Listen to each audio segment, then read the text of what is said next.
Hai semuanya, di video kali ini aku akan membahas manga Boruto To Blue Vortex chapter 13. Sebelum kita mulai, mari kita intro dulu.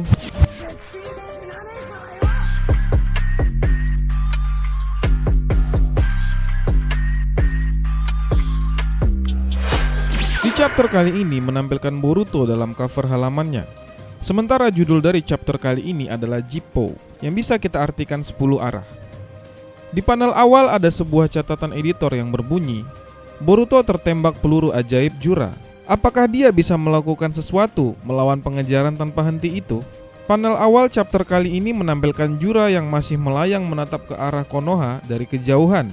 Sementara di Konoha, situasi masih belum teratasi karena Boruto dan Sarada terluka terkena tembakan laser Jura.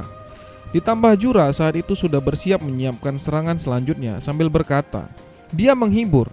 Sayang sekali melihat dia harus mati. Selamat tinggal Otsutsuki Boruto. Tapi sesaat sebelum Jura melepaskan tembakannya, Bug muncul dari tubuh Jura. Saat itu Bug terkejut karena muncul di saat yang tidak pas. Dia berkata, apakah aku mengganggu? Jura langsung menghentikan tembakannya dan dia pun berkata, Bug, ada apa? Lalu Bug berkata, Matsuri sudah kembali. Berdasarkan penyelidikan, aku cukup yakin Boruto dibantu seseorang. Jura berkata, aku mengerti, Togedama. Apakah sekutunya ini memberitahunya tentang itu kepadanya? Bug terkejut. Mendengarnya, dia berkata, tunggu, kau memiliki Togedamanya. Apakah Hidari sudah mati? Jura tidak menjawab pertanyaan Bug, tapi dia berkata, musuh tidak akan diam. Ayo kita kembali sekarang. Kita tidak bisa membiarkan Togedama Hidari membusuk. Lalu Jura menatap ke arah Konoha sambil berkata, kau benar-benar beruntung. Seolah-olah surga mendesakmu untuk tetap hidup.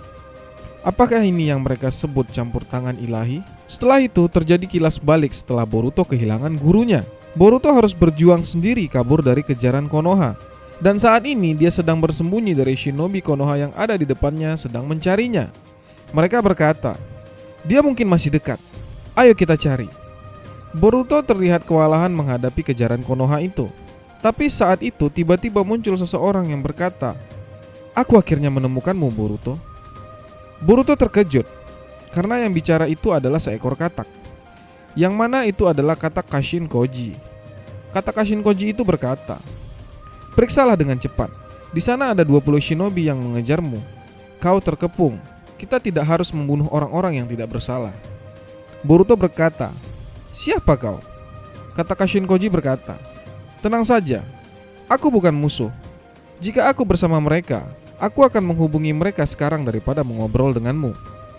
Lalu Boruto berkata, jelaskan padaku apa yang kau inginkan. Kata Kashin Koji berkata, pertama, ayo kita kabur dari sini. Kita akan berbicara setelahnya. Letakkan tanganmu di punggung katak. Tidak ada waktu lagi untuk ragu. Kemanapun kau pergi, itu lebih baik daripada situasi saat ini. Atau jangan-jangan kau tidak suka katak. Setelah itu akhirnya Boruto mencoba menyentuh punggung katak. Sementara di markas Orochimaru, Kashin Koji bersiap memanggil katak miliknya yang ternyata memang menggunakan Kochiyoshi no Jutsu. Boruto pun langsung muncul di hadapan Kashin Koji. Dan ternyata yang berada di tengah lingkaran simbol itu adalah katak Kashin Koji. Boruto bertanya, di mana ini? Kashin Koji menjelaskan dengan berkata, kita ada di luar wilayah pinggiran negara angin, di salah satu tempat persembunyian Orochimaru yang sudah tidak digunakan. Aku menggunakan genjutsuku untuk membuat pintu masuk dan keluar tidak terlihat, jadi tidak akan mudah untuk ditemukan. Boruto berkata, ngomong-ngomong katak ini alat ninja kan? Kashin Koji berkata, dia memiliki struktur seekor katak, tapi dia artifisial. Aku bisa mengontrolnya dari jauh. Kau tidak berbicara dengan katak itu. Selama ini itu adalah aku. Lalu Boruto berkata, siapa kau? Apakah kau mengenalku? Setelah itu Kashin Koji mengambil potongan topengnya yang hancur lalu memasangkan di wajahnya sambil berkata, topeng ini, apa kau mengenalinya? Boruto pun langsung terkejut setelah melihatnya. Dia berkata, topeng itu? Mungkinkah itu? Lalu Kashin Koji berkata, aku Kashin Koji. Aku diciptakan oleh Amado. Aku seorang manusia buatan. Kau bisa menyebutnya sebagai seorang cyborg. Boruto dengan wajah keheranan berkata, Kashinkoji, bagaimana aku bisa melupakannya? Kau adalah orang yang membunuh Paman Ao. Kau juga mencoba membunuh Konohamaru Sensei. Lalu Kashinkoji berkata, biarkan aku mengkonfirmasi sesuatu terlebih dahulu.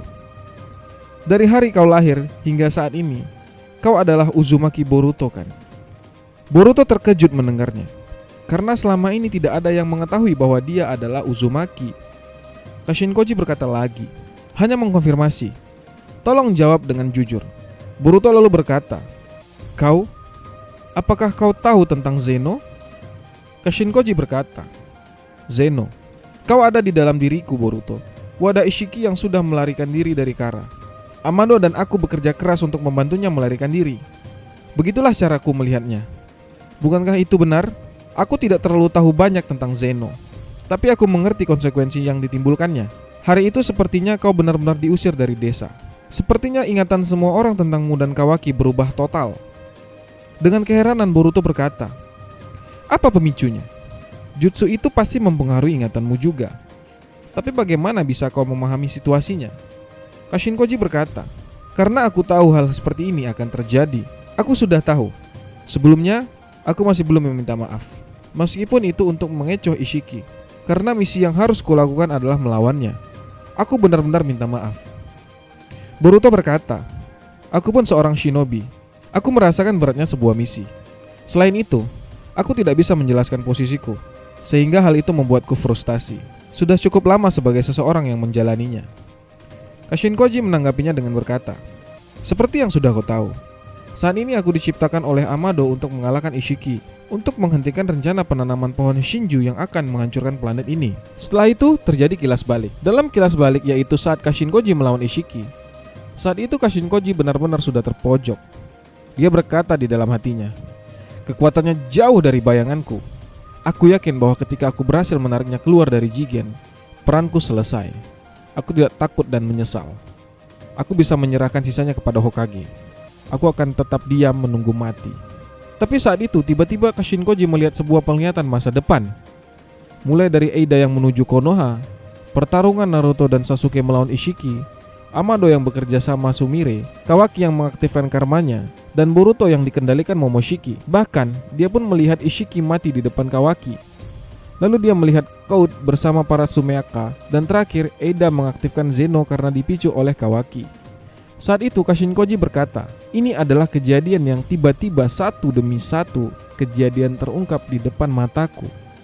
Aku punya firasat, apa yang ada di depanku mungkin menjadi kenyataan. Ini adalah pemandangan dari masa depan. Ternyata saat itu Kashinkoji tidak hanya melihat kejadian itu saja. Dia pun melihat munculnya para Shinju yang dipimpin Jura. Menariknya, saat itu ada satu Shinju baru yang terlihat selain Jura, Hidari, Matsuri, dan Bak. Shinju itu memiliki tanda di mata dan pipinya yang terlihat seperti Shinki, anak angkat Gaara. Kashinkoji pun melihat pohon Shinju sudah tumbuh. Dia berkata, kurasa aku sudah menyadari aku harus menghancurkan Jubi sendiri. Bahkan jika aku mati, Ishiki tidak akan berakhir. Planet ini masih dalam bahaya. Aku masih punya banyak hal yang harus kulakukan. Aku tidak boleh mati seperti ini. Kilas balik dalam kilas balik pun berakhir. Boruto cukup kebingungan mendengarnya. Lalu Kashinkoji berkata, kemudian dengan penglihatan yang aku saksikan, aku membandingkannya dengan kenyataan yang terjadi. Aku mengandalkan pemahaman dan keyakinanku terhadap kemampuan ini. Lalu Boruto berkata, Zeno sudah menukar posisiku dengan Kawaki. Apa kau tahu juga tentang hal itu? Kashinkoji berkata, ya, tapi pada poin itu, aku baru yakin setelah berbicara denganmu. Sejauh yang ku tahu, ini sudah berlangsung cukup lama. Putra Hokage seharusnya adalah Kawaki. Boruto semakin kebingungan dengan ucapan Kashinkoji. Lalu dia berkata, kekuatan ini, apa yang kau maksud? Dan bagaimana kau mendapatkan kekuatan seperti itu? Kashinkoji lalu menjelaskan dengan berkata, kau seharusnya sudah mendengar hal ini dari Amado tentang Otsutsuki Shibai. Dia pernah melahap kehidupan beberapa planet. Ia menguasai semua Shinjutsu yang dianggap sebagai dewa Otsutsuki dari zaman kuno. Kami para anggota Kara diberi modifikasi kekuatan oleh Amado. Kami semua mendapatkan transplantasi sel Shibai ke dalam tubuh kami. Tujuannya adalah untuk memanifestasikan salah satu dari sekian banyak Shinjutsu miliknya. Apakah kami bisa memperoleh kekuatan itu dengan benar atau tidak tergantung pada keberuntungan. Alhasil, Cloud punya Sumeato, Daemon punya refleksi, Eida mendapatkan kekuatan ajaib seperti dewa, sementara Boro, Delta, dan aku tidak pernah mendapatkan Shinjutsu. Tapi Ishiki memojokkanku. Masa di saat hidupku di ambang kematian, kekuatan itu tiba-tiba muncul. Kekuatan yang melihat semua kemungkinan masa depan. Itu disebut Jippo. Boruto semakin keheranan, terutama dengan ucapan semua kemungkinan masa depan. Lalu Kashinkoji berkata lagi, mungkin tampak jelas, tetapi masa depan itu bukanlah jalan yang lurus. Cerita bercabang rumit di persimpangan tempat seleksi terjadi. Dengan kata lain, pertarungan sengit antara takdir berkaitan dengan apa yang sudah dihindari. Garis waktu di masa Hokage dibunuh Ishiki berinkarnasi di dalam Kawaki. Tapi ternyata tidak seperti itu. Padahal kemungkinan terjadinya hal itu sangat besar. Mari kita lihat contoh lainnya. Hari itu Hokage menghilang di tangan Kawaki. Kau dan dia berdebat. Akibatnya kau dibunuh oleh Kawaki. Uchiha Sarada mencoba untuk campur tangan. Dalam versi ini, kau dan Kawaki tidak pernah bertukar. Setelah itu, Kawaki dikalahkan tak berdaya oleh Cloud dan kau dilahap oleh Jubi. Shinju membawa planet ini menuju kehancuran. Sulit untuk membuktikan apa yang kulihat ketika garis waktu itu tidak menjadi kenyataan. Apa yang kuinginkan darimu selama bertahun-tahun adalah masa depan kita semua terus berjalan di atas tali yang berbahaya. Setelah itu Boruto berkata, tapi aku tidak bisa mengabaikan caramu memahami apa itu Zeno. Itu tidak wajar. Aku tidak ingin berpikir bahwa apa yang kau lihat adalah satu-satunya gambaran tentang masa depan. Aku akui itu sepertinya bukan omong kosong yang tidak berdasar. Kashinkoji berkata, terima kasih sudah banyak memahamiku. Lalu Boruto berkata lagi, tapi pada akhirnya, itu artinya segala sesuatunya akan berjalan sebagaimana mestinya kan. Jadi kau sudah melihat skenario masa depan yang berbeda. Bagaimana? Hal itu bisa membantu. Lalu Kashinkoji berkata, keuntungan terbesar adalah kemudahan mendapatkan informasi. Jika itu membantumu dalam kehidupan buronanmu, kau tidak akan menemui jalan buntu seperti sebelumnya. Boruto berkata, ya jelas, itu akan banyak membantu. Lalu Kashinkoji berkata lagi, benar. Atau bahkan kemampuan dan jutsu yang akan kau miliki di masa depan. Aku bisa mengajari semuanya kepadamu saat ini. Kau bisa meningkatkan pelatihanmu dan membuatnya lebih efisien. Dengan semangat Boruto tiba-tiba berkata, hei, itu benar-benar keren. Percayalah, maksudku itu bagus. Kashinkoji berkata lagi, tidak ada kontradiksi kronologisnya. Aku hanya menceritakan apa yang kulihat. Itu adalah prosedur normal dalam Jippo. Ada juga cara untuk menyelamatkan Uchiha Sasuke dari berubahnya dia menjadi pohon. Aku akan jelaskan nanti. Tapi pertama-tama, aku ingin kau tahu hal itu bisa saja terjadi pada saat ini. Ini tentang masa depan yang paling buruk. Boruto berkata, masa depan yang paling buruk katamu? Setelah itu Kashinkoji mulai menjelaskan. Dia berkata, pertama para Jubi itu lepas dari kendali Code dan mencapai evolusi baru dalam bentuk beberapa Shinju humanoid dengan keinginan mereka sendiri. Kemungkinan besar mereka akan menampakkan dirinya kepada kita. Tapi jika kita bisa menghancurkan sumber dari Jubi itu, maka hal itu akan baik-baik saja. Peluang ini sangat kecil. Sekarang aku bisa melihat hampir semua hal di masa depan. Shinju humanoid masing-masing memiliki bentuk yang berbeda. Yang paling berbahaya dari mereka adalah pemimpinnya. Dia bernama Jura. Boruto, kau akan dibunuh olehnya.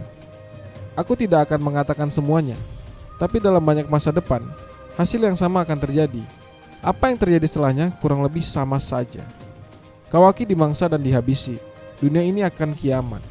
Tidak perlu dikatakan lagi, hal itu tidak boleh terjadi.